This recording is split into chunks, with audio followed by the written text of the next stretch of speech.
మహిళల పైన ఈ మధ్య చూసుకుంటే ఈ మధ్య కాదు చాలా రోజుల నుంచి కూడా ఒక అఘాయిత్యాలు కావచ్చు, సో ఇట్లాంటి హింసలు అయితే జరుగుతూ ఉంటాయి. వాటిపైన ఏమన్నా మీరు పాటలు రాయడం ఏమన్నా? అదే నేను ఫస్ట్ రాసిన పాట అని చెప్పిన మహిళా దుమ్దాం చెయ్యరావా నీ అక్కుల దండోరలేయలేవా మహిళా దుమ్దాం చెయ్యరావా నీ అక్కుల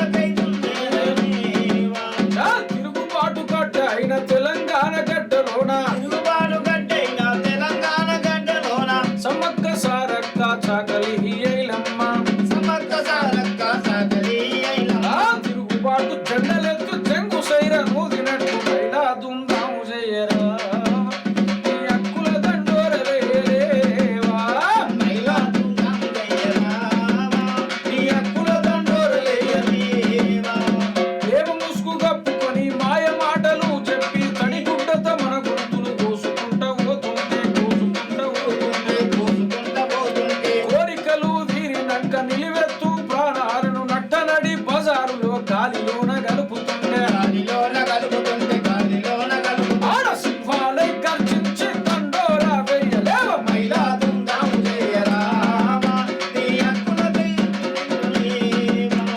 విడిచిపెట్టిన తున్న పోతులోలే తిరుగుకుంటూ ఒంటరిగున్న మహిళల చెడుచుకుంటా పోతుంటే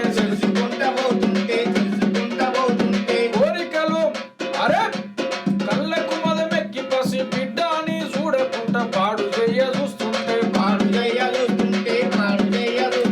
బంధించిన పిల్లి మెడ కాయ ఒరికి సంపినట్టు మహిళా దుమ్దాము చెయ్యరావా నీ అక్కుల దండోరలేయలేవా మహిళా దుమ్దాము చెయ్యరావా యుగాలను తరిమి వేయలేవు ఈ కామాంధుల భాగోతం పడ్డ బయలు చేయనికి ఆడమగ తేడలేని రాజ్యం స్థాపించని మహిళా దుమ్దాము చెయ్యరావా నీ అక్కుల దండోరలేయలేవా మహిళా దుమ్దాము చెయ్యరావా నీ అక్కుల దండోరలేయలేవా. ఈ మహిళా అఘాయిత్యాలపై 2013లో రాసిన పాట. ఓకే.